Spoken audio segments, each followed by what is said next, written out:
세상의 모든 지식 언더스탠딩. 네, 여러분이 사랑하시고 저희들은 여러분을 조금만 사랑하는 편파적인 방송 언더스탠딩을 진짜 억울하시겠습니다. 하겠습니다. 사랑을 덜 받으시는 여러분 죄송합니다. 네. 20세기는 네. 누가 뭐래도 석유의 시대였습니다. 그랬죠. 20세기 초만 하더라도 이 석유를 도대체 어디다 써야 되는 건지를 몰랐대요. 그랬는데 20세기를 쭉 들여다보면 예. 20세기 초반에는 석유를 어떻게 써야 되는지도 몰랐던 인류가 20세기 내내 석유 가지고 싸웠잖아요. 예. 21세기는 석유 대신 뭐의 시대인 것 같습니까? 배터리, 2차 전지, 그렇습니다. 그 중에서도 광물, 배터리의 원료가 되는 리튬, 리튬. 리튬의 시대다. 왜냐하면 배터리의 원료는 사실은 계속 바뀝니다. 네. 바뀌어. 네. 뭘 집어넣고 막 다양하게 바뀌는데 네. 그러나 리튬은 안 바뀝니다. 그렇다면서요? 예, 안 바뀝니다. 예. 왜요? 그러니까 그게 이유가 있어요. 네. 그러니까 그 배터리라고 하는 게 결국은 이게 전기를 배달해 주는 거잖아요. 그 안에서. 예. 근데 리튬 말고 더 잘 배달하는 원소가 없어. 없어요. 지구상에 없어요. 예. 그래서 리튬은 앞으로도 꼭 필요한. 그래서 21세기는 리튬의 시대가 될 거다라고 생각해서 네. 틈나는 대로 여러분께 리튬을 가르쳐 드리려고 하는데 네. 리튬에 대해서 이제 공부를 너무 많이 해서 리튬 전문가가 된 분이 한 분이 있어서 오늘 모시려고 합니다. 공교롭게도 아르헨티나에서 수학하고 온. 아르헨티나에서 직접 리튬을 확인하고 온. 예. 공교롭게도 알고 봤더니 그분이 언더스탠딩 기자이기도 했어요. 예. 너무 너스레를 떨었나? 네. 언더스탠딩 김상훈 기자가 최근에 아르헨티나 리튬 염호에 직접 다녀와서 예. 그 얘기를 오늘 진짜 들어볼까 합니다. 예, 리튬에 관한 에브리띵을 여러분께 전해드린답니다. 네.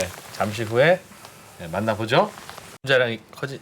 들어왔네요. 아이고 예. 네. 자, 우리 잠깐 PD님은 광고하는 동안에 리튬 이야기를 또 잠깐 하고 있었지 뭡니까? 네. 네, 리튬 전문가라고 요즘 저희하고 말도 안 섞으려고 하는 언더스탠딩의 김상훈 기자님 예. 만나보겠습니다. 어서 오십시오. 네, 안녕하세요. 아르헨티나 네. 유학파 김상훈입니다. 복장도 지금 오지 전문가처럼 지금 요즘 이게 딱 아르헨티나 제 유니폼이었거든요. 예. 그거 입고 다녔어요? 맞습니다. 그래서 제가 지금 아르헨티나라는 느낌으로 여러분들에게 이야기를 전달해드리기 위해서 오늘 맞춰 입고 왔습니다. 네. 저희가 지금 본 영상은 포스코 홀딩스의 지원을 받아서 제작되었습니다. 이렇게 네. 방금 알려드렸죠? 네. 이렇게 알려드리는 거는 지원 받는 거고요. 네. 알려드리지 않는 건 지원 저희가 출연료 드리는 겁니다. 네. 언더스탠딩이 매우 심플합니다. 네, 언더스탠딩이 이제 점점 유명해지다 보니까 언더스탠딩에 나와서 뭐가 좀 이제 인기를 얻으신 분들이 있으시면 예. 언더스탠딩이 협찬 받은 거야? 왜 이렇게 잘해줘? 뭐 저희가 웬만하면 다 잘해드리거든요. 저희가 마음이 약해가지고 네, 그렇긴 하나 표기가 없으면 안 해드린 겁니다. 예. 얼마 전에 솔트룩스라고 네. 거기 대표이사님 2번인가 3번인가 나오셨죠? 2번 나오셨죠. 네. 네. 그래서 그분 네 참. 그분한테 뭐 이제 그 회사에서 뭐 협찬을 받아서 만든 거 아니냐? 사실은 우리가 걱정했잖아요. 주가가 많이 예, 오른 맞아요. 상태에서 예. 출연하셔서 아니나 다를까 이제 그런 의혹도 있으신 것 같은데. 저희가 출연료도 드렸는데. 아유, 저희가 다 출연료 드리고 모셨습니다. 솔트룩스 그 사장님 우리한테 안 주고 어디 엄한 데 들이신 거 아닙니까? 다음 진짜 주를 억울하네. 다음 주 야. 언젠가도 한번 뭐 또 모시려고 합니다. 네. 다음 다음 주에- 인공지능에 대해서 배울 게 있어서 또 모실 건데요. 그때 와서 저희가 물어보겠습니다. 그때도 저희가 출연료 드릴 거고요. 네. 네.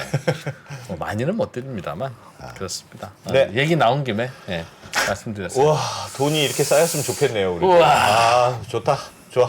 자, 언더스탠딩의 김상훈 기자님 어서 오십시오. 인사드렸죠? 그렇습니다. 네. 죄송합니다. 저희가 딴 얘기 좀 하느라고. 아르헨티나에 직접 갔다 오셨다고. 맞습니다.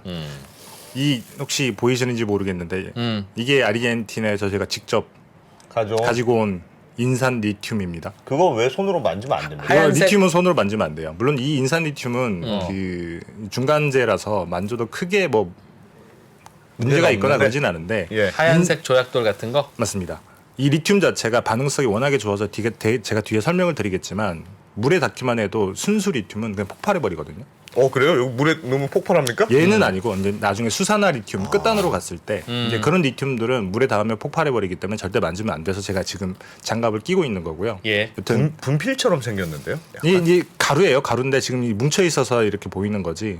요거 제가 미국 출입국 심사대 통과할 때 너무 조마조마했는데 몰래 가져오느라고. 이게 뭐같이 생겼잖아요. 마약? 약간 그것처럼 그렇죠. 생겼네. 약처럼 생겨서 이거 어떻게 그러네, 설명을 해야 되나. 그러네. 다행히 무사히 통과했습니다. 요거 보여드리고 시작을 하겠습니다. 밀반입. 야, 밀반입. 밀반입 한번 감사는- 줘봐요. 어떻게 생겼나. 만지면 안 요거 된다잖아요. 만지시면 안 된다니까요. 요거 하고 만지셔야 큰일 되는데. 없다면서요. 그러면 요거 담겨져 있는 걸로 드릴게요. 아 예. 요거 조금 떨어지긴 하는데. 예. 아 무겁지 않네요. 무겁지 않아요? 네. 그냥 진짜 분필 같은데 느낌이? 막 분필에 이렇게 쓰면 그냥 잘 써질 것 안 같아요. 대표님 문과죠. 네. 이과는 수해, 리베붕탄, 질산, 풀네. 이 주기율표 배웁니다. 주기율표? 예. 근데 리튬 요거가 예. 수해 다음에 세 번째예요. 리튬. 수소도 엄청 가볍고 헬륨도 가벼운데 얘도 떠다니잖아요. 가벼우네요. 얘도 굉장히 가벼운. 그렇죠. 완전히 가벼운. 리튬은 세 번째 원소기로 세 번째인데 예. 이게 금속 중에서 가장 가벼운 감속이고요. 그냥 다른 뭐 비금속이 아닌 애들보다 훨씬 더 가벼운 예를 들면 뭐 칼슘 예. 네. 이런 애들보다 더 가벼운. 칼슘은 금속인가요? 그렇다 알겠습니다. 예. 네. 탄소보다도 가볍죠. 탄소보다도. 예. 하여튼 제일 가벼워요. 맞습니다. 하여튼 고체 중에서 제일 가벼워요 이게. 그래서 맞습니다. 그게 그 전기를 이렇게 전달해 주는 역할을 하는 거다. 리튬이. 그렇죠. 물에 뜹니다. 이 말씀을 먼저 드리면 사실 전기차는 아시는 분들은 아시겠지만 100년 전에 또 있었어요. 전기차가요? 맞습니다. 예전에 있었다고 하더라고요. 저 영상도 봤습니다. 그 내연기관차가 만들어지기 전에는 예. 전기차가 시장 점유율이 더 높았을 때도 있습니다. 예. 근데 내연기관차가 나오고 나면 금방 역전이 돼서 100년 동안은 거의 지리멸렬했죠. 예. 근데 그랬던 가장 큰 이유가 전지 때문이었던 거예요. 그러니까 전기를 충전을 해서 멀리 가야 되는데 그 당시에는 그게 불가능했던 거고 100년 동안 그게 안 되다가 1985년도에 리튬 이온 전지라고 하는 게 발명이 되면서 그때부터 이제 전혀 다른 세상이 예. 오기 시작하고 이제 들어와서 30년이 지난 지금에 와서 이제 그게 이제 현실화되고 있는 거죠. 예.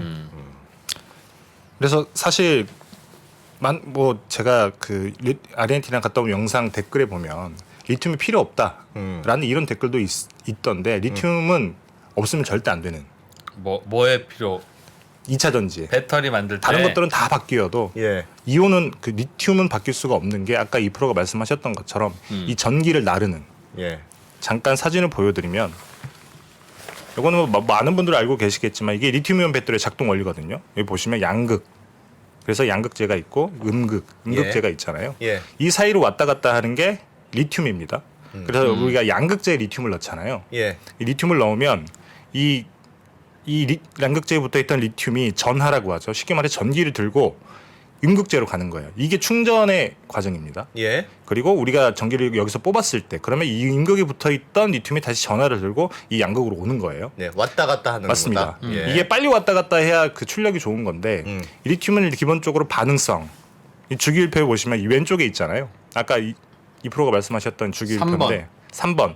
이 왼쪽에 붙어 있는 것들이 반응성이 좋은 아이들인 거예요. 반응성이 좋다는 얘기 뭐냐면 다른 거랑 굉장히 쉽게 붙는다는 거죠. 그래서 리튬은 자연계에 존재할 때는 혼자 존재하지 않아요.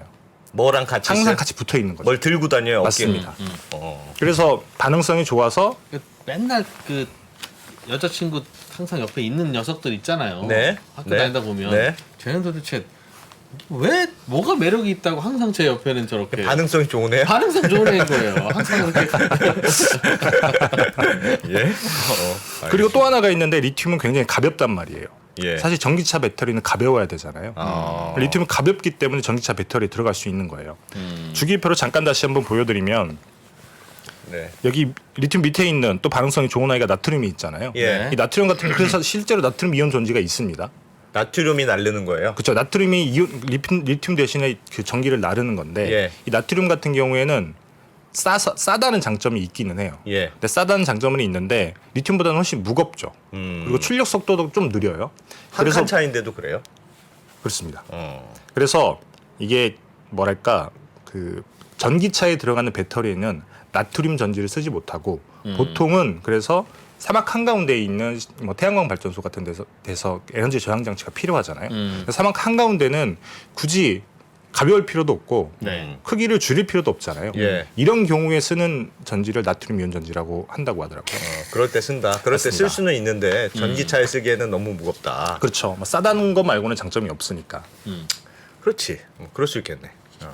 그래서 리튬이 중요해. 리튬은 2차 전지에서 못 바꾼다. 다른 거는 뭐 대체 불가능하죠. 막 대체하려고 이런저런 개발이 많이 되고 있는데. 뭐 예를 들면 그 음극재 같은 경우에도 지금 흑연을 예전에 쓰다가 지금 실리콘으로 넘어가고 있는 추세고 예. 나중에 전고체 배터리로 가게 되면 리튬 메탈을 쓰게 될 거란 말이에요. 예. 그러니까 중간에서 전기를 나르는 리튬을 빼놓고 나머지는 다 바꿀 수 있다는 거죠. 예를 들면 양극재 같은 경우에도 우리가 많이 알고 있는 니켈 그다음에 망간, 카드뮴인가요? 네. 예. 이 3원계 배터리도 있지만 LFP 배터리도 있잖아요. 예. 그러니까 양극재에 들어가는 다른 금속 원소들을 바꿀 수는 있지만 이 예. 리튬을 바꿀 수는 없는 거예요. 그래서 모든 배터리에 리튬이 다 들어갑니다. 비중의 차이인 거지. 나중에 예. 또 이 전고체 배터리로 바뀌게 되면 그때는 리튬을 더 많이 쓰게 되겠죠. 그래서 이제 리튬 없는 자동차 배터리는 없다. 없다. 리튬은 무조건 들어간다. 무조건 들어가야 됩니다. 좋네요. 리튬, 예. 우리 영어 땡큐 아니라 땡큐라고 하잖아요. 예. 이 번데기 발음. 네. 리튬도 그겁니다. 리튬. 원래 발음이? 그렇대요. 미국에서 그렇게 한대요. 네. 원래 발음은 그렇긴 하죠. 알겠습니다. 리튬이라면 땡큐여야 되는 거잖아요. 가능하면 예. 원어민의 감을 그냥 살려주시면 고맙겠습니다. 아르헨티나 알겠습니다. 발음으로 해주십시오. 아르헨티나 발음. 알겠습니다. 네. 그래서요. 여튼 그래서 사실 2차 전지 산업을 우리가 볼 때 가장 첫 번째로 우리가 판단을 해야 되는 기준, 그러니까 뭐 예를 들면 2차 전지 사업을 한다고 하는데 리튬 배터리 사업을 한다고 하는데 우리가 뭘 가장 먼저 봐야 되냐? 그게 리튬 확보를 했는지 안 했는지를 가장 먼저 봐야 된다는 거예요. 예. 그래서 뭐 사실 2차 전지 뭐 테마주 관련해서는 굉장히 조금 뭐 어디 뭐 MOU 했다느니 뭐 그런 거 MOU를 많잖아요. 맺어서 예. 주가가 확 뛰었다가 그게 아니라고 해서 주가가 확 빠지고 이런 일들이 굉장히 비일비재하잖아요. 네. 근데 MOU는 사실 아무것도 아니에요. 제가 뒤에 설명을 드리겠지만 MOU는 말 그대로 업무 협약이잖아요. 예. 우리 한번 같이 논의를 해볼까라고 하는 그 정도 단계인 거고 물론 이 MOU가 발전을 해서 계약까지 갈 수 있겠지만 예. 계약을 하는 순간 이게 내가 리튬 원료를 확보하는 게 확정이 되는 건데 사실 요즘 리튬 시장에서는 그 계약 장기 계약이라고 하는데 그 계약을 확보했다라고 해도 리튬을 수급을 계속 안정적으로 받을 수 있을지 없을지를 확언할 수가 없습니다. 리튬 확보하는 게 어렵습니까? 요즘 굉장히 어려워요. 그래서 일단 먼저 설명을 해드리자면 리튬을 확보하는 방법이 일단 세 가지가 있습니다. 방금 예. 말씀드렸던 리튬을 공급하는 업체랑 직접 장기 계약을 하는 거예요. 네. 우리가 뭐 해외에서 자원 사올 때 특히나 뭐 가스 사올 때 장기 계약 많이 하잖아요. 예. 이런 장기 계약을 하는 게 첫 번째 방법이고 두 번째는 이미 개발이 돼 있는 프로젝트의 지분을 사는 거예요. 이 지분을 어느 정도 사면 그 리튬 뭐 광산에서 나오는 그 지분율만큼의 리튬 생산물을 네. 오프테이크라고 하는데 네. 그걸 우리가 가져올 수 있거든요. 그게 두 배당 번- 대신 리튬을 받아가는 거군요. 배당도 나중에 받기는 하지만 뭐 예. 그렇습니다.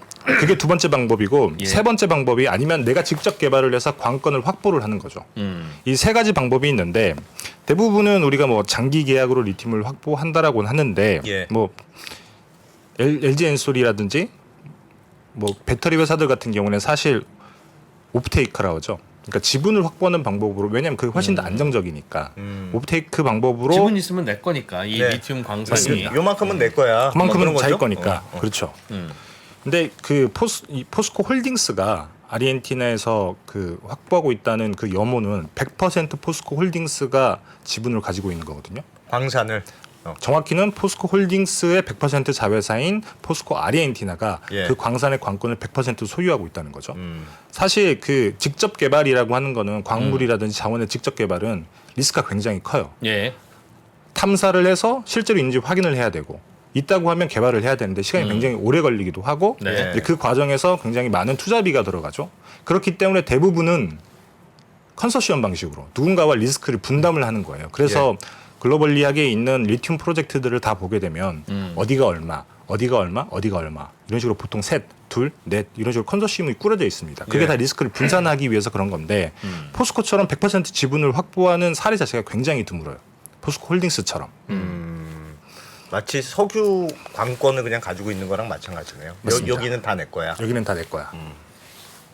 그래서 사실 리스크가 있다라고 하면 우리가 그 상식적으로 생각하기에는 그럼 리스크가 없는 장기 계약이라든지 그냥 이미 개발이 돼 있는 네. 프로젝트의 지분을 확보하는 게 더 낫지 않냐라고 네. 얘기를 할 수 있는데 근데 이게 그 리튬 시장에서 장기 계약이라는 게 꼭 이런 느낌이에요. 뭐냐면 사실 지금이야 리튬이 굉장히 곽방을 받고 있긴 하지만 얼마 전까지만 하더라도 글로벌 자원 시장에서는 굉장히 변두리에 있는 코모더티였습니다. 이제 그래서 개발 업체들도 생각보다 굉장히 마이너하고 그러니까 다른 굉장히 주요 금속들 광물 업체와 비교해서는 그리고 장기 계약을 해놓고도 업체들이 마이너하다 보니까 장기 계약을 해놓고도 그 공급사 입장에서도 리튬 가격이 너무 뛴다. 그러면 그 사람한테 계속 싼 가격에 공급을 해줄 이유가 없잖아요. 예. 그래서 다른 사람한테 팔아버린다는 거죠. 왜냐하면 그러면 수백억 수천억이 남는데 굳이 그 사람한테 계속 내가 신의를 지키겠다고 공급할 필요가 없는 겁니다. 예. 그래서 이 장기 계약이 요즘 같은 리튬 시장 그러니까 수요가 공급을 앞서는 이 시장에서는 사실 큰 의미가 없는 거예요. 안정적으로 확보를 할 수 있는 방법이 아닌 거예요. 장기 계약을 했는데도 안 줘요? 없다고? 안 줍니다. 그래서 완전 보통 공급자 그럼 시장이군요. 장기 계약 안 한 사람과 장기 계약 한 사람은 무슨 차이가 있어요? 그래도 장기 계약이라고 하는 거는 그나마 확보할 수 있는 가장 쉬운 방법인 거죠. 예. 예를 들면 이미 개발이 돼 있는 프로젝트의 지분을 사는 거는 누가 팔겠어요? 그 지분을 가지고 있는 사람이 팔아야 내가 살 수 있는 건데. 예. 그렇다고 해서 건데. 그렇죠. 그렇다고 해서 장기 계약을 했으면 장기 계약은 어느 정도의 가격, 물론 이게 시가와 연동할 수도 있겠습니다만 물량을 어느 정도는 꼭 주고 꼭 산다. 이거 아닌가요? 보통은 그걸 하죠. 그래서 위약금을 물겠죠. 근데 다만 예를 들면 가격 차이가 너무 난다. 근데 그러면 사정이 달라지는 거. 잠깐 사진을 한번 보여드리면 오늘 사진이 너무 많이 있는데 이게 리튬 가격 10년치 추이를 제가 뽑아왔어요. 뭐 예를 들면 2015년에 장기 계약을 했다고 보죠. 네. 예. 이때 가격에 했으면 당연히 장기 계약 가격이 굉장히 낮겠죠. 예. 근데 여기서 이만큼 올랐어요. 이것만 오른 것만 해도 한 3-4배쯤 되잖아요. 와. 근데 이만큼 지난해 올랐죠? 보시면 이렇게 와. 올랐단 말이에요. 와. 이게 톤당 가격으로 하면 한국 돈 한 1억쯤 됩니다. 이게 그러니까 10년 사이에 한 10배 올랐네요. 그렇죠. 그래서 만약 2015년에 내가 장기 계약을 했다. 그래서 안정적으로 한 10년간 받으려고 했는데 예. 2022년이 됐는데 어라 뭐 어마어마하게 뛰었네. 그러면 내가 위약금 내고 만다 그렇죠. 이거죠? 내가 그 사람한테 공급을 하는 음. 생산업체라고 하면 굳이 내가 뭐하러 너한테 팔겠어? 너 훨씬 비싼 가격으로 팔 수 있는데 위약금 주고서라는 그렇게 할 거야. 예. 위약금 그쵸. 준다. 그렇죠. 그러니까 요즘 리튬 그 장기 계약 시장 이렇게 돌아간다는 거죠. 그래서 장기 계약이 지분이 없으면 확보하기도 쉽지 않다. 유명무실해지는. 맞습니다. 그래요. 어디 골프장들도 회원권 있어도 예약 안 되고 그런 데 많아요. 그런 거랑 비슷하네. 장기계약은 현물 시장에서 그냥 그래도 비싼 돈 주고 사올 수는 있을 거 아니겠습니까? 가격이 높아도. 그래서 이게 사실 현물 시장이라고 하는 것도 우리가 생각하는 거랑 굉장히 다른 게 뭐냐면 예. 리튬은 굉장히 많이 요즘은 전기차 배터리 때문에 많이 쓰는 주요 광물로 올라섰잖아요. 예. 근데 런던 금속거래소에서 거래가 안 됩니다. 아. 현물 시장이라고 있는 거는 중국밖에 없어요. 중국에서 탄산 리튬을 만드는데 예. 중국에만 부분적으로 현물 시장이 있지 전 세계적으로 현물 시장이 아예 없습니다. 그러니까 예. 대부분 특히나 염호 리튬, 그러니까 염수에서 리튬을 생산하는 프로젝트 같은 경우에는 보통은 개발하는 업체나 그다음에 제조하는 업체가 같이 들어가는 거예요. 그럼 이 사람들은 제조하는 업체는 거기서 물량을 다 가져오니까 딴 사람한테 팔 이유가 없는 거죠. 예. 그리고 이미 개발이 끝난 프로젝트에서 산다라고 하면 그 프로젝트도 이미 살 사람들이 다 정해져 있는 거고 그렇기 때문에 현물 시장에 나올 이유가 거의 없습니다. 염수 리튬 같은 경우. 이거는 지분을 확보하거나 광고로 사거나 그렇지 않으면 구하기도 쉽지 않다. 요즘은. 염수에서 나오는 리튬은 그렇죠. 광석에서 나오는 리튬도 비슷하긴 한데 그래도 그나마 광석에서 나오는 리튬은 현물 시장에 나올 수 있는 이유가 뭐냐면 예. 광석에서 나오는 리튬은 광선 업체가 광석 그러니까 뭐 노천에 널려 있는 돌에서 리튬이 묻어 있는 돌. 스포디움이라고 하는데 예. 그 돌에서 스포디움이 많이 있는 부분을 선별해서 선광이라고 하거든요. 예. 그걸 만드는 게 일종의 그 리튬의 원광이에요. 예. 이거를 제조업체에 팔아요. 고기까지만 해서 제조업체 팔아요. 맞습니다. 예. 그래서 제조업체가 뭐 들어가 있는 경우도 있기도 하지만 이렇게 팔기 때문에 이 그 광산 업체가 뭐 니네가 가격 잘 안 쳐주면 우리 현물 시장에 팔게 이게 부분적으로 나올 수 있는 거죠. 아, 원석이 나올 수 있고요. 원석이. 맞습니다. 근데 이 그 원광 같은 경우에도 리튬의 그 현물 시장 가격에 연동하기 때문에 싸진 않아요. 그래서 똑같이 굴러가기 때문에 오히려 나중에 리튬 끝단에 있는 거를 사는 게 더 나을 수도 있는데 네. 더더군다나 그 최근에는 광석 리튬도 이 원광을 확보하기 힘든 이유 중에 하나가 뭐냐면 광산 업체들도 본인들이 수산 리튬 별로 만드는 거 어렵지 않아 보이는데 그냥 내가 만들게 예. 이러면서 같이 하고 있다는 거죠. 뭐 예를 들면 호주에 있는 필바라라고 하는 뭐 굉장히 큰 광산 업체가 있어요. 세계 예. 2위권 정도 되는 광산 리튬 생산업체인데 예. 이 포스코랑 같이 광양에 포스코랑 같이 광양에 그 수산화 리튬 공장을 짓거든요. 예. 본인들 직접 만들겠다는 거죠. 아, 이런 광산 식으로. 사서. 그렇죠. 그러면 그 광산에서 나오는 광석 리튬은 다 글로 가는 거예요. 그럼 현물 시장에서는 당연히 리튬이 돌아다니지 않겠죠. 그렇기 때문에 제가 아까 드렸던 말씀이 뭐냐면 예. 리튬 사업을 볼 때는 가장 중요한 게 음. 원재료인 리튬을 확보를 했냐 안 했냐. 지분이 있냐? 아니면 그렇죠. 아예 그냥 그 광산이 갖고 있느냐? 그게 제일 중요하다. 적어도 계약 정도는 있어야 된다는 거죠. 장기 그것도 계약이 어떻게 될지 모르지만 있거나. 근데 MOU는 진짜 정말 아무 의미가 없다. 이 말씀을 드리는 거고. 알겠습니다. 그러면 이번에 가셨던 아르헨티나에 있는 포스코 염호, 네. 리튬 염호는 어떻던가요? 포스코 100% 소유권이에요? 맞습니다. 염호라고 하는 건 뭡니까? 리튬은 알고. 염호는 말 그대로 지하에 그 깔려 있는 소금물 이걸 염호라고 하는데 예, 호수예요, 호수? 호수 지표면은 호수처럼 보여요. 예. 잠깐 사진을 보여드리면 제가 사진 많이 있는데 사진 하나만 띄워주시겠어요? 이게 우리가 보통 그 칠레와 볼리비아 그다음에 아르헨티나 이쪽을 그 리튬 삼각지대라고 하잖아요. 리튬 많이 나오는 리튬이 데다. 많이 나오는 전 세계에서 나오는 리튬 전 세계 리튬 매장량의 57%가 이 세 곳에 몰려 있습니다. 왜 저기 몰려 있어요? 왜? 진짜 부럽다. 신기하다. 이 몰려 있는 이유를 제가 말씀드리는 건데 이 예. 안데스 산맥이라고 하는 게 태평양에 밑에 붙어 있는 나스카판이랑 남아메리칸이 판이 만나면서 예. 서로 부딪히니까 산맥이 그쵸. 폴속 맞습니다. 융기된 네. 거죠. 그래서 남아메리카판이 이렇게 올라온 건데 예. 이렇게 올라오면 지각 활동이 많이 일어나니까 화산 활동이 많이 일어나잖아요. 예. 그 화산 활동이 일어나면서 리튬이나 뭐 다른 광물들이 이제 생성이 된 거예요. 예, 근데 그 과정에서 사진처럼 여기 오목해 보이죠? 이 분지처럼. 예. 이 노란색이요? 맞습니다. 예. 이 부분에 그러니까 그릇처럼 생기는 지형이 나오는 거예요. 예. 그러면 비가 오거나 그러면 이 그 높은 산 위에 있던 리튬이라든지 뭐 구리라든지 이런 광물들이 물에 녹아서 여기에 계속 모이는 거죠. 겁니까? 아. 이렇게 물에 녹아서 모이면 이제 뭐 자연환경 때문에 어쨌든 증발을 하잖아요, 물은. 예. 그럼 물이 증발을 하면 얘네는 농축이 되겠죠. 예. 이 농축이 되고 밑으로 내려가고 농축이 되고 밑으로 내려가고 이게 수백만 년 동안 쌓여서 지하에 얘들이 갇혀 있는 겁니다. 아, 농축이 돼서 맞습니다. 그러니까 호수처럼 이렇게 딱 모여 있는 게 아니고 아니에요. 땅 속에 그냥 이렇게 흩어져 있다. 그렇죠. 그러니까 많은 분들이 조금 오해하고 있는 것 중에 하나가 나 호수가 있는 건 줄 알았는데. 호수? 태평양에 있던 바닷물이 뭐 두 판이 만나면서 그 위까지 올라가서 그게 짠물이 돼 있다라고 하는데 그건 아니고요. 예. 그냥 담수였던 어떤 물들이 주변에 있던 그 주변에 있던 뭐 소금, 뭐 리튬, 구리 이런 광물들을 한꺼번에 쓸고 내려가서 여기 수백만 년 동안 축적이 되는 거예요. 예. 그 축적이 되면서 계속 밑으로 내려가고 밑으로 내려가면서 그래서 밑으로 이 내려간다는 게 뭐예요? 땅 지하로, 속으로. 땅 속으로 물은 스며드니까 아, 리튬 섞인 물이 맞습니다. 그럼 물만 내려가요? 리튬은 남기고? 아니요, 같이 내려가죠. 계속 물 안에 지하로? 리튬이랑 뭐 그렇지, 리튬 탄 물이 계속 그렇죠. 내려오는데. 리튬, 칼륨, 마그네슘 이런 애들이 같이 섞여가지고 계속 밑에 쌓여 있는 거죠. 그 쌓여 있는 게 염호예요? 그걸 염호라고 합니다. 근데 그 염호가 우리가 생각하는 것처럼 호수는 아니에요. 호수는 아니고 암염층이라고 하죠. 그러니까 뭐 지하에는 굉장히 다양한 지형이 있겠지만 뭐 예. 돌도 있을 테고 되게 단단한 암염도 있을 테고 잘게 부서진 암염도 있을 텐데 이 부서지는 정도에 따라서 그 안에 스며들어 있는 거예요. 예를 들면 스펀지에 우리가 물을 먹이면 그 안에 물이 들어가잖아요. 똑같은 겁니다.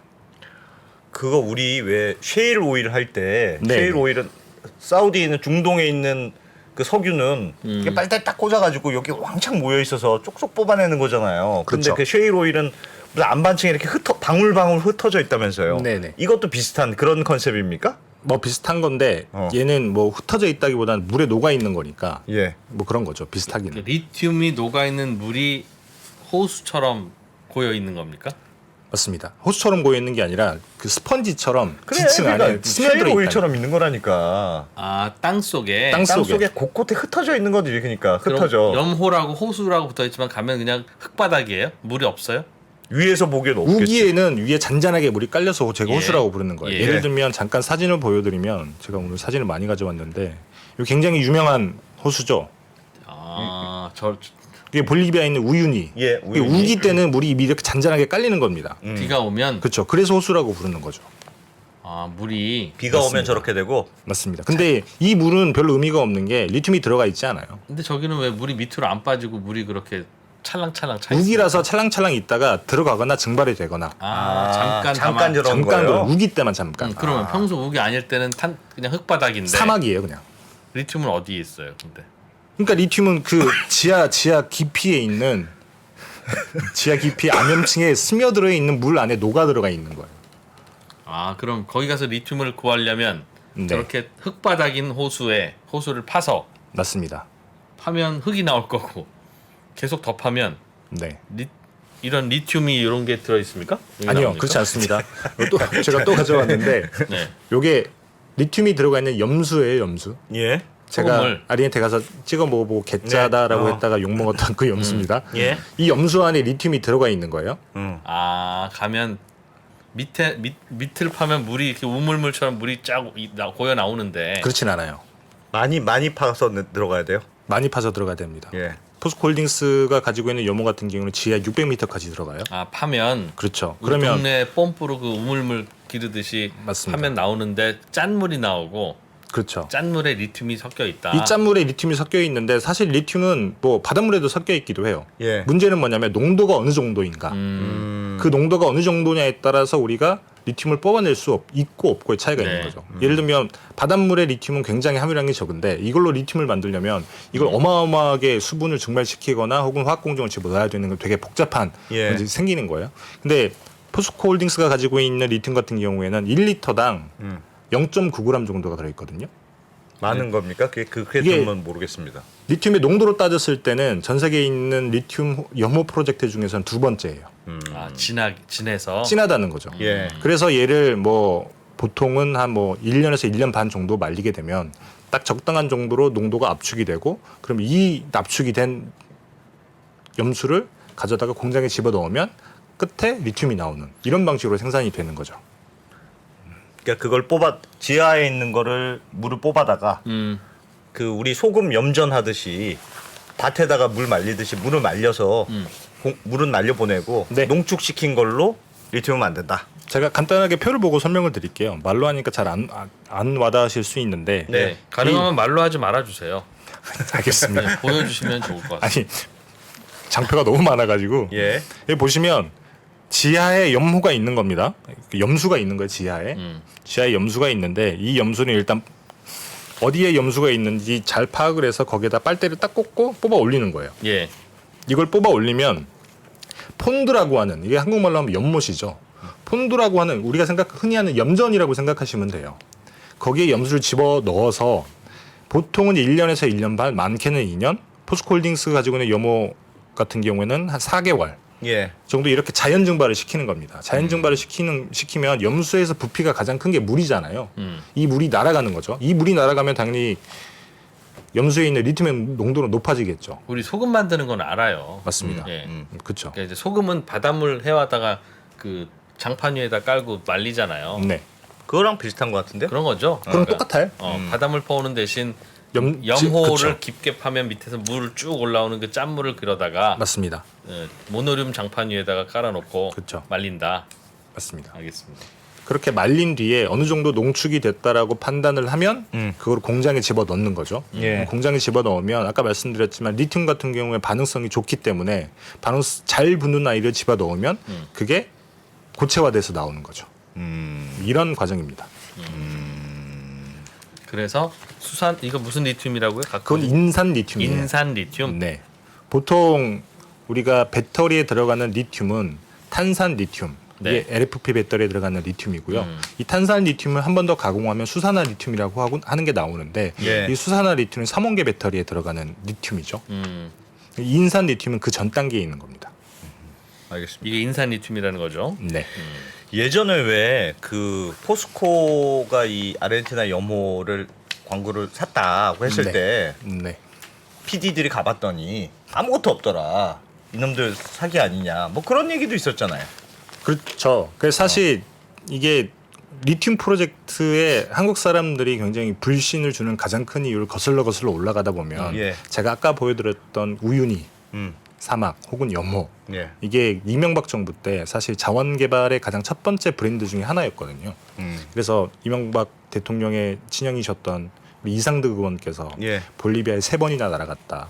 3번이나 날아가서 뭐 MOU를 맺었다고 하는데 나중에 보니까 아무것도 안 돼 있더라. 그래서 결국에는 그 프로젝트는 무산이 됐고 뭐 이런 게 계속 반복이 됐었죠. 예. 그래서 자원개발 사실 그런 일이 있고 난 다음에 안 된 건 안 된 걸 수 있는데 박근혜 정부 들어와서 뭐 국정조사하고 국정조사 2번 하고 그 다음에 또 감사원에서 또 대대적인 감사를 하고 그래서 사실 주무부처인 산업통상자원부가 문재인 정부 들어와서는 우리가 실태조사까지 다 해서 우리 여태 너무 뭐라고 하니까 우리 너무 억울하다. 예. 그래서 본인들이 셀프로 검찰에 고발도 했어요. 우리 조사해달라고. 아, 네. 모함 당하기 싫다. 맞습니다. 어쨌든 그 정도로 사람들의 인식이 굉장히 좋지 않았던 거죠. 예. 그래서 자원 개발은 대국민 사기극이다라고 하는 어떤 프레임이 갖춰져 있었던 건데 예. 그런 와중에 2018년도에 모 프로그램에서 이제 포스코가 아르헨티나 가서 리튬 사업을 한다고 하던데 우리가 가봤더니 아무것도 없더라.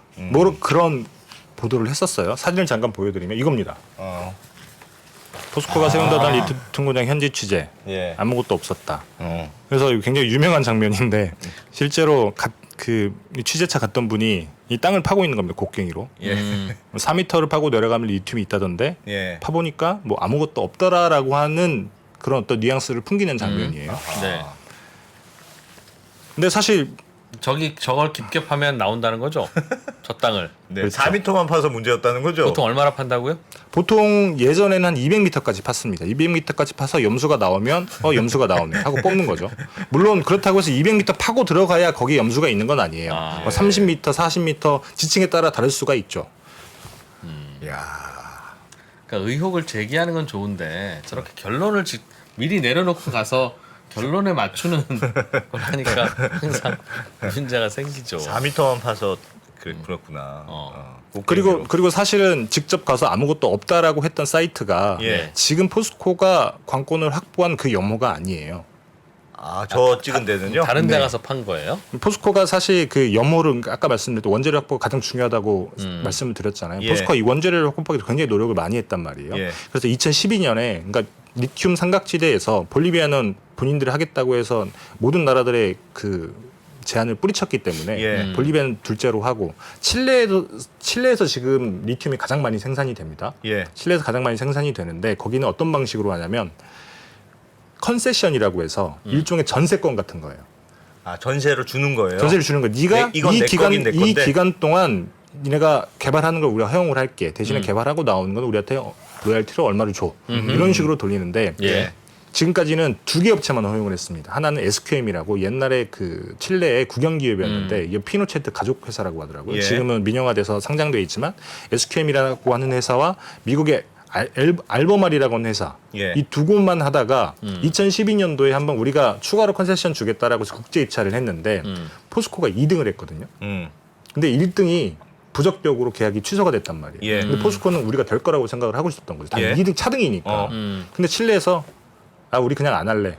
라고 해버리니까 포스코 입장에서 준비를 다 해놨는데 여기 칠레는 더 이상 안 되겠구나라고 해서 그때 준비한 걸 들고 예. 아르헨티나로 넘어간 거죠. 예. 그래서 한 2016년 무렵에 한 2개 프로젝트랑 같이 협업을 했던 거예요. 예. 그래서 2016년에 포스코가 냈던 보도자료의 내용은 뭐냐면 우리가 업무 그 연구개발 계약이라고 하는 거를 맺었다.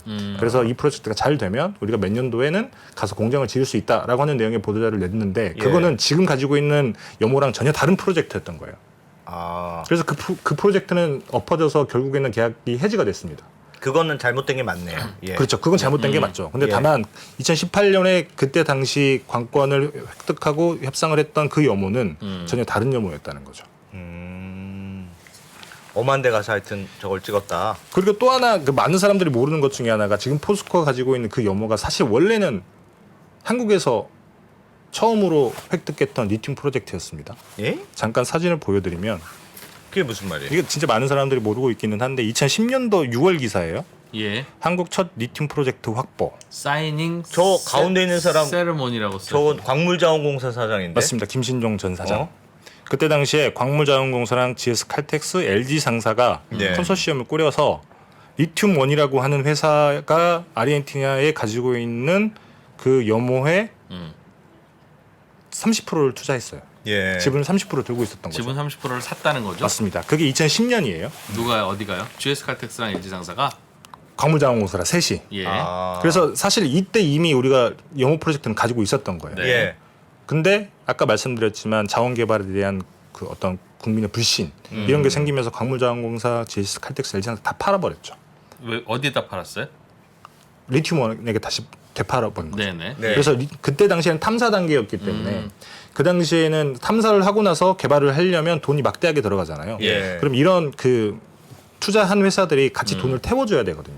그러니까 자원개발은 계속 추가로 돈이 들어가는 그런 구조인 건데 한국에서는 자원개발 하지 말라 그러고 국민들의 인식도 좋지 않고 근데 여기서는 돈을 계속 달라 그러고 예. 이제 그게 계속 줄다리기를 하다가 여기는 지분을 다 팔고 마지막에 남아있는 리튬원은 본인들이 이걸 다 개발할 수 있는 돈이 없기 때문에 네. 그래서 2018년에 포스코에게 절반을 떼어서 판 거죠. 예. 그래서 다시 우리게 된 겁니다. 아. 그래서 어떻게 생각해 보면 2010년도 그 무렵에 했던 해어 자원 개발이라고 해서 다 사기는 아니거든요.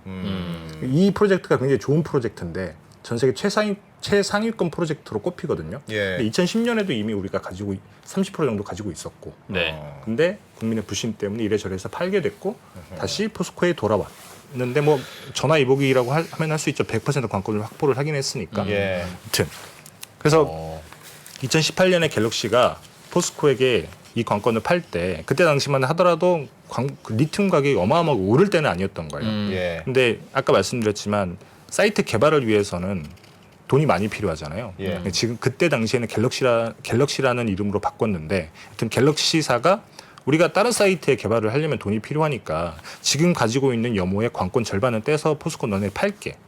한 2,800만 달러면 꽤 괜찮은 것 같아. 그 당시에는 되게 비싸다고 생각을 했는데 포스코가 그럼에도 불구하고 우리가 보기에는 저 사이트는 굉장히 포텐셜이 크다. 예. 조금 더 밑으로 파고 내려가면 염수가 더 리튬을 가지고 있는 염수가 더 나올 것 같다라고 판단해서 산 거죠.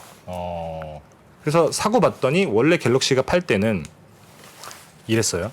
잠깐 사진을 보여드리면 2018년에 인수할 때 갤럭시가 우리가 가지고 있는 그 염호의 리튬 매장량이 한 225만 톤 정도다.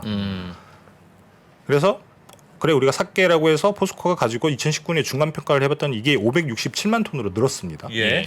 2020년에 최종 평가할 때는 1,350만 톤까지 늘었어요. 저건 완전히 산 다음에. 산 다음에 아. 포스코가 사고 난 뒤에 원래 200m 밑에까지 파서봤던 갤럭시가 한 225만 톤쯤 있겠네라고 생각을 했는데 포스코가 사고 나서 예. 우리 600m 밑에까지 한번 파보자. 더 파봤던 거죠. 아. 더 그랬더니 더 있었다. 그렇죠. 매장량이 6배로 늘어난 겁니다. 아니 처음에 살 때 좀 이렇게 많이 파보고 그러고 사면 안 됩니까? 그 좀 안 파본 상태에서 사면 약간 불안하지 않을까? 그렇기도 하고 파는 쪽에서도 좀 파보지. 그렇지. 돈 들어서 안 하는 거. 일단 첫 번째로 말씀을 드리면 그 당시까지만 하더라도 지층 밑으로 한 200m까지 들어가면 됐지 그 밑으로 들어가면 염수가 없다라고 하는 게 일반적인 고정관념이었다고 해요. 아. 그래서 갤럭시도 대부분 다 그렇게 하니까 그 밑으로 예. 들어갈 생각이 없었던 거죠. 예. 근데 포스코 같은 경우는 잠깐 사진을 보여드리면 이런 거예요. 이게 포스코 가지고 있는 염호인데 이 A라는 지점에서 A-라는 지점까지 쭉 단면을 잘라서 보니까 예. 이게 지진파 탐사를 했던 결과거든요. 예. 이 지층이 이렇게 생겼죠. 저기에 뭐가 있는 거야? 그렇죠. 이게 600m 밑에까지 내려가 이 지층은 이 안에 염수가 더 있을 거라고 생각을 한 거죠. 아. 근데 갤럭시 같은 경우에 지층이 어떻게 생겼는지 잘 모르겠고 한 200m 정도까지 파봤는데 뭐하러 더 들어가냐. 리튬은 어느 데 있어요? 노란색에 있어요? 주황색에 있어요? 핑크에 있어요? 이 위면에 다 염수가 있는 거죠. 리튬을 먹은 염수들이 노란색쯤에 어딘가에? 이 노란색 위에 있는 지층 아. 어디가 있는지를 직접 파봐야 알기는데. 예. 예. 근데 다만 이 지층의 단면들을 볼 때 저렇게 우리가 생겼으니. 생각하기에는 지하 600m 밑에까지 가도 염수가 충분히 있겠다. 그러면 우리가 더 파보면 리튬의 알겠어요. 매장량이 더 늘어날 수 있다라고 판단을 한 거죠. 냉장고 속이 깊은 냉장고구나 독특하게. 그렇죠. 그러니까 근데 눈에 그걸 안 몰랐던 보이더라도 거고. 좀 안에 좀 파보면 또 있을 수도 있겠다 했다는 내용이네요. 맞습니다. 근데 뭐 어떻게 보면 포스코도 대단한 게 운이 좋았네요. 이게 저희가 수박을 살 때 예. 수박이 잘 익었는지 보려면 사실 찔러봐야 아는 거잖아요. 네. 그렇죠. 근데 관건을 사고 팔 때는 찔러 볼 수가 없어요. 이미 그 갤럭시가 파놓은 관정이 한 15개 정도가 됐는데 그 예. 15개의 데이터만 보고 포스코는 판단을 해야 되는 거예요. 그 데이터를 보고 어떻게 600m 밑에까지 염수가 예. 있다라고 추정을 하고 샀을까? 약간의 그 도박은 있어야 되는군요. 그러니까 완벽하게 확신하지 못하고. 완벽하게 확신을 했는지는 뭐 사실 저희가 포스코의 속내를 알 수는 없으니까. 근데 어쨌든 결과적으로는 굉장히 대박이 터진 거죠. 수박 이렇게 하고 맛있네. 그래, 근데 수박도 옆에 또 따주세요. 이건 안 되잖아요. 그렇죠. 이거 같은 거예요. 그래. 얘는 같은 하는 애. 사람이 따놓은 것만 보고 판단해야지. 그래 조금 먹어보고. 옆에 내가 다시 따겠다고 하면 안 돼. 제가 얼마 전에 그럼 그랬잖아요. 사야 돼. 그거. 딸기 이거 같은 품종입니다. 하고 샀는데 맛이 없더라고. 그럴 수도 있는데 알겠습니다. 네. 그래서 팠다. 팠더니 많이 나왔다. 많이 나왔습니다. 생각보다 많이 나왔다. 사실 포스코가 운이 좋았다고 할 수도 있는데 아까도 예. 말씀드렸지만 사실 이 원재료 확보를 하기 위해서 지난 10년간 끊임없이 문을 두드렸던 데는 또 사실 포스코밖에 없기도 해요. 예. 그렇기 때문에 포스코는 여러 데이터를 가지고 그런 판단을 할 수 있었던 거고 예. 그렇기 때문에 100% 최상위급 프로젝트의 관건을 100% 가지고 올 수 있었던 거죠. 이게 예를 들면 포스코 홀딩스의 경우에는 이제 뭐 어떻게 운도 좋고 운도 따고 노력도 해서 좋은 광고를 샀다고 했는데 뽑아 올리는 게 그게 좋은 광고만 있으면 되는 겁니까? 아니면 기술이 뭐 되게 어려운 겁니까? 뭐가 있어야 되는 겁니까? 일단 잠깐 사진을 보여드리면 저 이상한 뭔가 설명이 맞추면 사진을 보여주는 거니까. 또 우리 사진 보고 와 재밌다고 하고 넘어가고. 영상을 보신 분은 알겠지만 예. 이게 저희가 이제 거의 개발을 끝마친 관정을 직접 가서 본 영상의 캡처를 제가 떠온 거거든요. 예. 이게 가장 첫 번째, 그러니까 뭐 염호를 판단하는 기준이 한 3가지 정도가 있는데 첫 번째는 매장량이에요. 근데 그래서 많은 사람들이 매장량을 기본적으로 보죠. 네. 근데 두 번째는 뭐냐면 리튬의 농도. 이 염수 안에 리튬이 얼마나 많이 들어가 있느냐. 예. 그리고 세 번째는 리튬에 들어가 있는 불순물의 함량. 그래서 예. 이 세 가지를 놓고 봤을 때 종합적으로 판단을 해서 이 프로젝트가 굉장히 좋은 프로젝트냐 좋지 않은 프로젝트냐 예. 이렇게 판단을 하는데 이렇게 판단을 했다고 하더라도 예를 들면 관정을 꼽았는데 물이 쫄쫄쫄 나온다. 아 그럼 소용이 없는 거예요? 아무 소용이 없습니다. 그러면.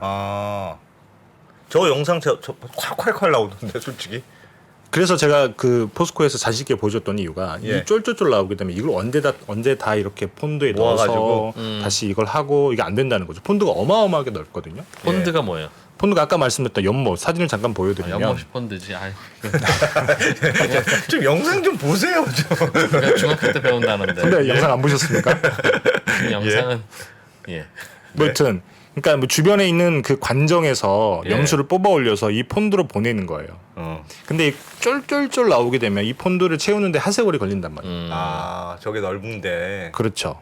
그래서 일단 염수가 많이 나오는 곳을 찾아서 빨대를 꼽는 게 일단 첫 번째 기술력이고 그걸 뽑아 올리는 거죠. 저 예. 폰드라는 데서 저 말리는 겁니까 그럼? 맞습니다. 아 바닷물 날려버리고. 뽑아와서 저기 넓은 데다가 담아놓고 물에 말린 다음에 네. 태양에 말린 다음에 모노리움. 바닷물은 아니고 염수입니다. 예. 염수. 네. 여튼 그래서 이렇게 콸콸콸 나와야 되는 건데 예. 그래서 지금은 우리한테 보여주기 위해서 이 정도로 우리가 출력을 높이면 많이 나올 수 있다라고 보여주는 건데 네. 굉장히 일정하게 나오는 거예요. 일정하게. 혹시 모아놨다가 일부러 카메라 딱 들여냈을 때 짠한 거 아니야? 그동안 쫄쫄쫄 나오다가. 뭐 그러실 수는 있는데요. 근데 이게 의혹제기. 이게 그 예를 들면 그때 저희가 봤던 이때 봤던 관전 같은 게 500m까지 꼽혀 있거든요. 예. 근데 500m까지 꼽혀 있다는 얘기는 500m 밑에 있는 염수만 끌어올리는 게 아니라 예. 이 500m부터 지표면 바로 아래 염수가 있는 모든 부분에서 염수를 뽑아 올리는 거예요. 이게 쫙 쫙서 이렇게 그렇죠. 끌어올리는 그러니까 거예요. 예를 들면 스펀지가 굉장히 크다. 예. 이렇게 크면 빨대를 딱 꽂으면 네. 중간중간에 물이 많이 있을 것으로 추정이 되는 곳에 구멍을 뚫고 그 구멍을 뚫린 곳에 필터를 이렇게 감싸는 거죠. 예. 그러면 이 암염층, 잘게 부서진 암염층, 예를 들면 이런 거예요. 다시 한번 보여드리면 이게 암염이란 말이죠. 예. 이런 것들이 굉장히 크게 있으면 네. 이 암염이 굉장히 크게 있으면 당연히 그 주변에는 물이 많이 없겠죠. 근데 이 조그마한 아이들이 굉장히 많이 모여 있다. 그럼 중간중간에 물이 많이 껴 있을 거 아니에요. 공간에 비어 있으니까. 맞습니다. 그러면 여기다 빨대를 딱 꽂아. 그러면 여기 옆에 구멍을 뚫고 필터를 살짝 감싸면 예. 얘들은 빨려오지 않고 물만 올라오는 거예요. 예. 그러니까 이런 식으로 해서 지하 500m부터 지표면 바로 밑에까지 그걸 한꺼번에 다 뽑아 올리는 거예요. 빨대로 쭉 빠는 거구나. 빨면서 밑에다가 모기장을 달아서 돌은 밑에뿐만 아니라 옆에 다 있는 거죠. 돌은 끌어오지 말아라. 맞습니다. 그래서 대단하네. 그거네 그거. 이거. 개발이 덜 끝난 관정에서 올라오는 물은 좀 탁해요. 불순물이 많이 있기 때문에. 예. 근데 개발이 다 끝난 관정에서 나오는 염수는 굉장히 색깔이 영롱합니다. 제가 화면에 그 영상에서도 말씀을 드렸지만. 근데 지금 이 프로그램은 네. 그 포스코 갔다 온 영상 저희가 저희 채널에 올려놨습니다만 네. 그 영상 본 분들만 이거 듣는 거예요? 아닙니다. 아니죠. 그건 아닙니다. 예, 그래서 그냥 아예 안 본 상태에서 여쭤보는 거예요. 알겠습니다. 억울해서 지금 계속 억울해서 그 생각. 왜 영상 안 보고 와서 자꾸 엄한 질문하냐고. 아니, 억울해서. 여러분이야 다 영상 보고 오셨겠죠. 5,000분 넘게 예. 지금 모여 계신 분들은. 네. 그러나 이거 안 보신 분들도 많이 보지 않습니까? 그럴 수도 있죠. 네.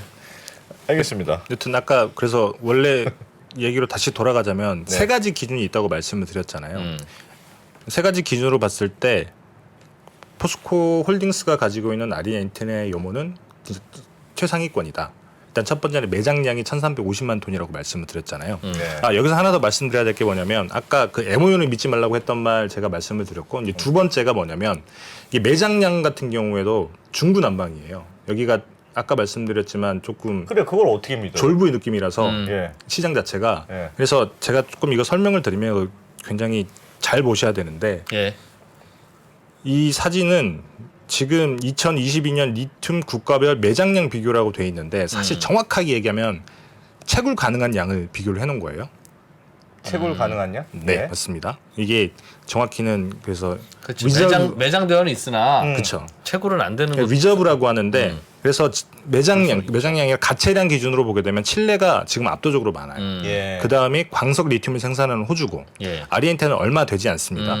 근데 보시면 이게 매장량 정확히 리소스를 매장량이라고 우리가 표현을 하는데 이 예. 매장량으로 보게 되면 아르헨티나랑 볼리비아가 더 많구나. 비등비등하죠. 훨씬 예. 많아요. 칠레보다. 여기는 아직 개발이 덜 됐다. 이제 아르헨티나는 많은 프로젝트가 네. 이제 막 개발을 했거나 이제 개발이 되고 있는 과정인 거예요. 네. 그래서 이 아르헨티나에서 매장량으로 두 번째. 근데 이 매장량이라고 하는 것도 포스코 홀딩스가 가지고 있는 염호 근처에 LAC라고 하는 그 캐나다 기업이랑 간펑 리튬이라고 하는 중국 기업이 같이 투자한 프로젝트가 있어요. 어디에? 그 포스코 홀딩스가 가지고 있는 염호의 근처에. 근처에. 근처에. 있을 수 있겠죠, 당연히. 사진을 잠깐 또 보여드리면 여기 장표가 많이 자료가 있는데 엄청 여기에요. 많군요. 예. 여기가 포스코 가지고 있는 프로젝트고 어디요? 여기 이쪽 아, 이쪽에 있는 지금 네. 형광색으로 표현은 이게 포스코 가지고 있는 사이트의 위치고 중간중간 하얀 게 뭐예요? 이게 다 소금입니다. 소금. 아, 소금이 이렇게 깔려 있는 곳들에 보이는 여기 그래서 다 사막지대거든요. 사막지대. 그럼 이미 증발이 돼서 소금이 소금이 있는. 남은 거네요. 그렇죠. 예. 저거 퍼오면 소금이에요? 맞습니다. 폰드도 가서 증발하는데 보면 밑에 소금이 다 깔려 있어요. 야, 소금이랑 물이 제일 먼저 떨어져 나갑니다. 저 소금도 팔죠? 리튬도 팔고 소금도 팔고. 근데 소금은 불순물이 많아서 상품성이 있는 소금이 아니에요. 소금을 석출하기 위해서 한 작업이 아니기 때문에 소금 안에 굉장히 불순물들이 많이 섞여 있는 거죠. 그래서 이 소금은 팔 수가 없어서 그냥 주변에 있는 활주로라든지 이런 데 그냥 뿌린다고 내버려 하더라고요. 예. 네. 그래서 위에 보면 이쯤에서 여기 주가 다른데 여기에 그 간성 리튬이랑 LAC라고 하는 업체가 같이 하고 있는 프로젝트가 있어요. 네. 여기에 매장량이 1,900만 톤인데 이것도 조금 다른 게 뭐냐면 1,900만 톤, 1,350만 톤이면 1,900만 톤 훨씬 더 많아야 된다고 생각을 하잖아요. 예. 근데 여기에선 우리는 1,900만 톤이 매장량인데 우리가 생각하는 매장량의 기준은 리터당 0.3g 이상이 되는 물이 있으면 그것까지 다 우리 리튬의 매장량이라고 판단을 할게 예. 라고 했던 거고 포스코는 리터당 0.5g 이상이 되는 염수를 우리 매장량이라고 판단을 할게. 그러니까 포스코가 쉽게 말하면 훨씬 더 빡빡하게 매장량을 계산했다는 거죠. 예. 그래서 누가 더 많다 적다 할 수 없는데 여튼 아르헨티나에서 매장량으로도 거의 톱에 드는 염호고 두 번째는 아까 말씀드렸던 게 리튬의 농도라고 말씀을 드렸잖아요. 예, 예. 리튬의 농도는 포스코는 평균 리터당 0.9g 정도가 돼요. 예. 이게 칠레에 있는 아타카마 염호라고 이게 세계에서 가장 좋은 리튬 프로젝트라고 뭐 꼽히는 데인데 지금 굉장히 많이 생산을 하고 있는 예. 여기 다음입니다. 두 번째. 리튬의 농도. 그리고 세 번째가 불순물의 함유량인데 네. 아이고. 그런 걸 다 잠시만요. 봐야 되는군요. 아이고. 요것도 예. 사진을 잠깐 보여드리면 여기 표가 너무 많아가지고 여기 있다. 이게 리튬의 농도를 비교해놓은 겁니다. 2018년에는 그 2018년에 포스코가 처음에 인수를 할 때는 이 정도밖에 안 됐던 거예요. 리튬의 농도가. 근데 포스코가 추가 탐사를 해보니 2020년에 이렇게 올라와 있는 거죠. 아. 그러니까 리튬의 농도가 굉장히 높다는 5 겁니다. 미만이었는데 네. 10 이상으로 올라갔다. 5 미만은 그렇군요. 아니죠. 뭐 농도가 네, 이거는 매장량이 엄청 늘어난 거고 농도는 조금 올라갔는데 어쨌든 포스코보다 농도가 리튬의 농도가 더 높은 곳은 아까 말씀드렸던 SQM이나 알버말밖에 없는 거예요. 이 위에는 하여튼 좋은 거다. 매장량은 이만큼 늘어났고 농도는 조금 늘어났지만 포스코 위에는 얘 둘밖에 없다. 그리고 아까 말씀드렸던 불순물 함량.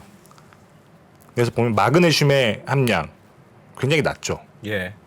굉장히 낮은데 여기 보시면 SQM이랑 알버말 훨씬 높죠. 마그네슘, 칼슘도 마찬가지입니다. 알겠습니다. 여기 칼슘인가요? 칼륨인가요? 칼륨이죠. 예. 칼륨도 마찬가지예요. 칼슘입니다. 칼슘인가요? 그게 하여튼 저게 아까 전에 보여주셨던 그 리튬 요거다. 요거 한번 보여주. 요거다. 이게 저기에서 가져온 거다. 인산 리튬. 여러 번 만듭니까? 안 된답니다. 위험하답니다. 근데 김상훈 기자님 궁금한 게 있습니다. 네. 예를 들면 저게 땅 속에 있는 그 소금물을 끌어올려서 폰드에다가 이렇게 뭐 우리 소금 염전하듯이 넓은 데다가 뿌려놔가지고 햇빛에 말려서 네. 그래서 말려서 공장으로 해서 리튬 만든다는 거잖아요. 네. 그럼 만약에 그렇게 넓은 폰드가 있는데 비가 막 왔다. 그렇죠. 그럼 농사 망하는 거잖아요. 맞습니다. 그래서 그럼 사실 어떻게 해요? 염호 리튬 같은 경우에는 이 염수를 농축시키는 과정은 천수답이에요. 하늘에 그냥 맡기는 거죠. 비 안 오기를 빌어야 된다. 사실 아까 말씀드렸던 사막지대라고 했잖아요. 실제로 비가 잘 오지 않아요. 예. 근데 2012년에 한번 칠레 있는 아타카마 요모에는 비가 엄청 많이 왔다고 해요. 예. 예. 그래서 그렇게 비가 오면 당연히 농축했던 몇 그 개월 동안 염수의 농축했던 농도가 게. 막 올라가잖아요. 그렇겠죠. 그래서 그 당시 SQM이랑 알버말 같은 경우는 1년 동안 리튬을 생산을 못했다고 합니다. 비가 오면 그렇죠. 와. 그래서 실제로 그런 일이 발생을 해요. 근데 포스코 같은 경우에는 포스코홀딩스 같은 경우에는 사진을 잠깐 보여드리면 예. 이게 사진 야, 그 비 오는 게 어마어마한 악재군요. 그것도 하면 어떡합니까? 혹시 비 오게. 사진을 잠깐 보여드리면 아이, 걱정돼. 이게 지금 포스코가 짓고 있는 그 상업용 플랜트용 폰드예요. 예. 지금은 이건 데모 플랜트용 폰드 제가 직접 가서 보고 온 거고 이거 굉장히 크게 짓고 있죠.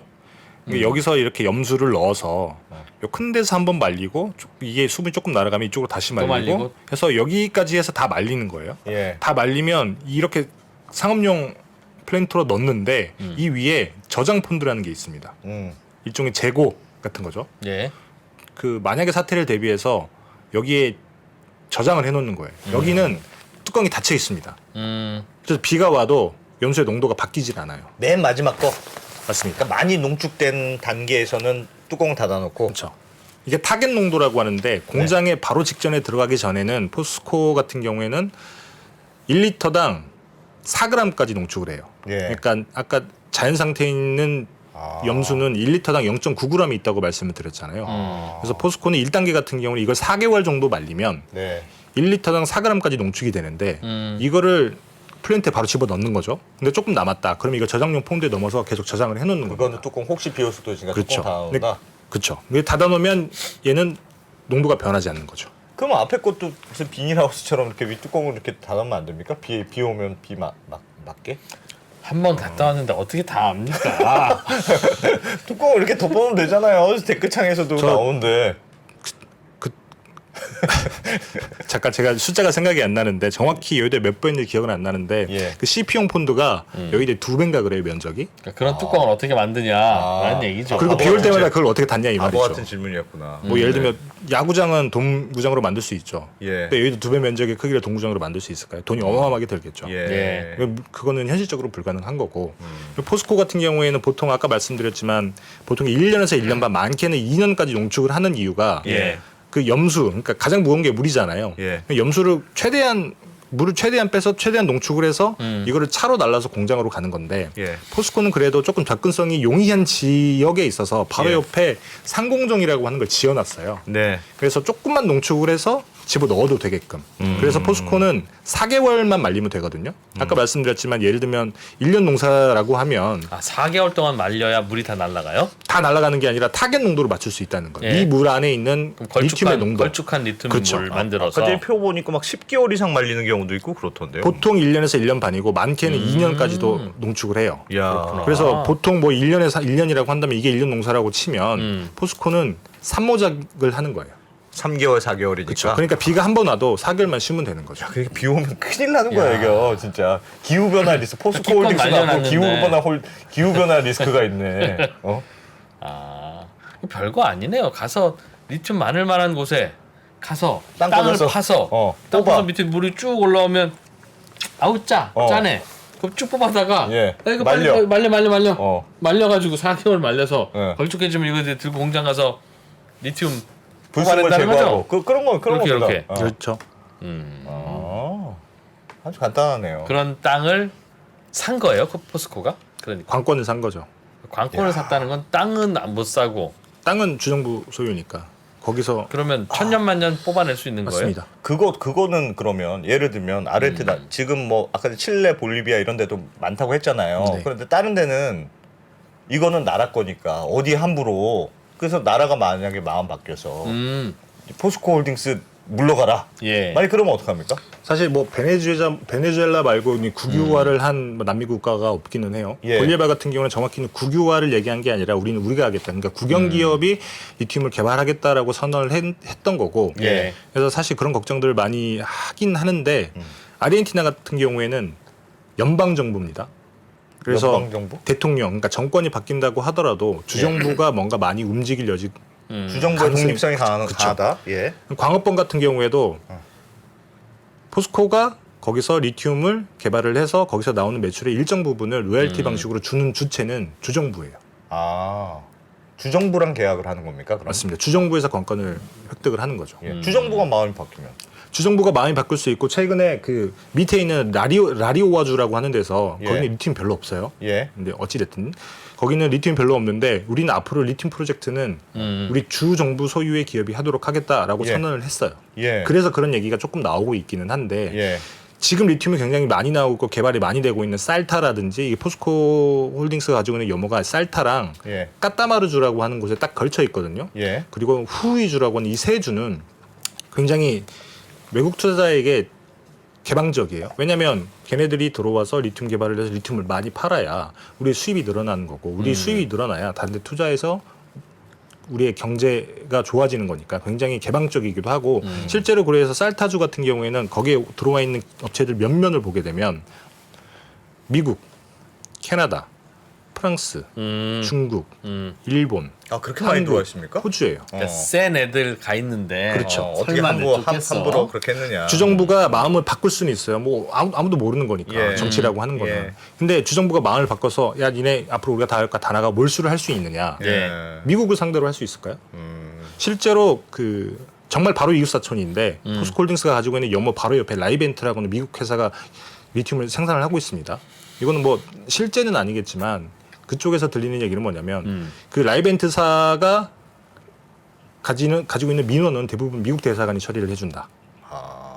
그런 식인 거죠. 근데 주정부가 마음을 바꿨다? 마음을 바꿔서 니네 나가라 우리 거다 할 수 있을까? 그런 구조는 아닌 것 네. 같다. 그럼 이제 미국 공군 출동한다는 거죠 이제. 에어포스. 우리는 미국이랑 같이 가야 되겠다.